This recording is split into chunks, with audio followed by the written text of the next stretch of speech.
이야기, 제가 드리는 이 이야기에는 약간의 오해가 있을 수도 있어요. 잘 이해해서 들으면 또 수행을 오래 한 사람은 이 말을 듣고 얼른 이해가 갈 것이지만 또 어떻게 보면 초보 입문자들이 이 말을 잘못 들으면 좀 오해의 소지도 있다는 점을 미리 말씀드리고 말씀 올리겠습니다. 과연 사람의 노력으로 연불산매에 들어갈 수 있겠는가? 이것에 대해서 좀 말씀드리고자 하는 내용입니다. 그 산매에 들어가고자 하는 거는 참 이게 아이러니컬한 얘기예요.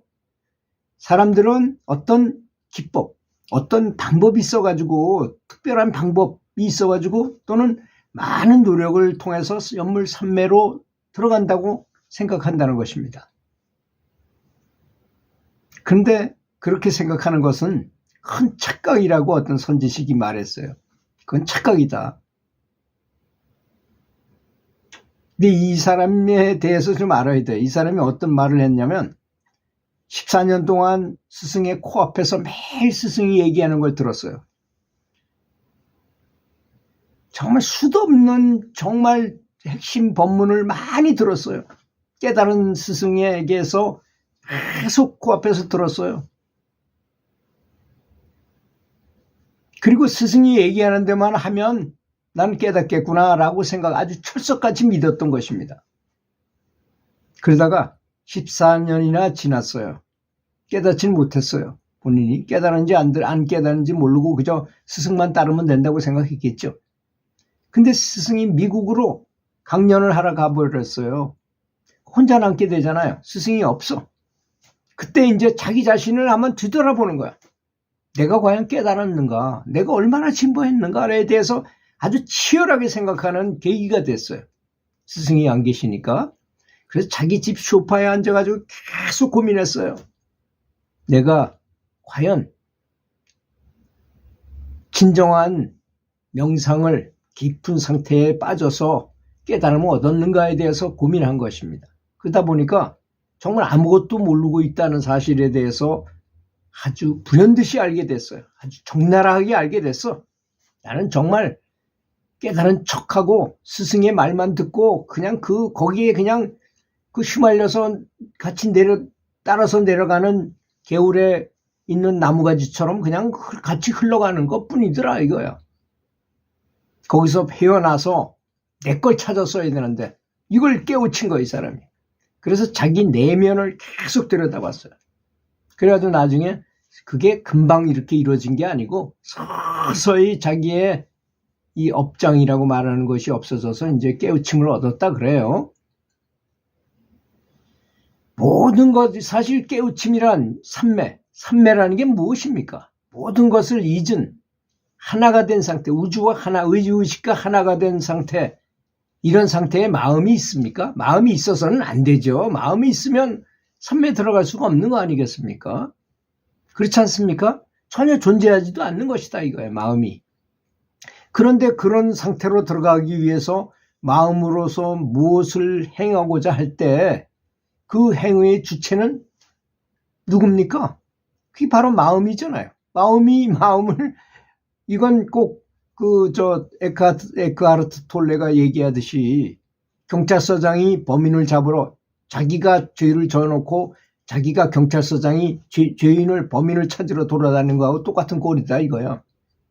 아무 쓸데없는 짓이다 이거죠.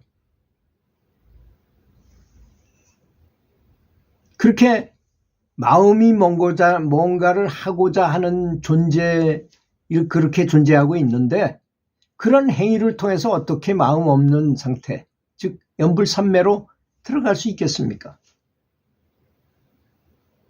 그렇지 않습니까? 내가 깨닫고자 하는 마음이 있는데 어떻게 그리 들어가느냐 이거죠. 연불산매는 사실 어떠한 노력도 없이 저절로 일어나도록 해야 일어날 수 있는 것이라는 것입니다. 이게 참 미묘하죠. 그래서 서양 사람들이 디폴트 모드 네트워크라는 걸 발명했다고, 아주 대단한 발명을 했다고 참 난리가 났어요. 뇌과학자들이 딱 뇌를 들여다보니까 평상적인 생각을 할 때는 뇌가 이렇게 돌아가다가 이 평상적인 생각을 딱 멈추고 멍한 상태로 빠졌더니 엉뚱한 쪽에 있는 어떤 다른 것이 딱 기제가 돌아가더라는 거예요. 다른 것이 이쪽에 멈췄을 때만 돌아가더라. 이거는 멈춰줘야만 이게 돌아가더라 이거야. 그 엉뚱한 것이 하나가 돌아가는 그런 시스템이 있더라는 것입니다. 그래서 디폴트 모드 네트워크라고 말한 거예요. 사람이 멍 때릴 때 그때 돌아간 바로 삼매. 한마디로 말하면 삼매입니다. 그 사람들은 그렇게 복잡하게 설명하고 수없는 문장으로 표현했지만 동양에서는 3000년 전서부터 수도 없이 전승에서 내려온 바로 삼매 그 상태를 말하는 거 아니겠습니까? 그래서 그 스승이 말하기를 야, 마음을 없애야만 삼매에 들 수 있어 라고 말하잖아요. 그러면 받아들이는 제자는 어떻게 생각하느냐? 마음을 없애려고 하는 번뇌를 또 일으키는 거야. 마음을 없애야 된다. 없어져라 하면서 계속 이러고 있는 거하고 똑같아요.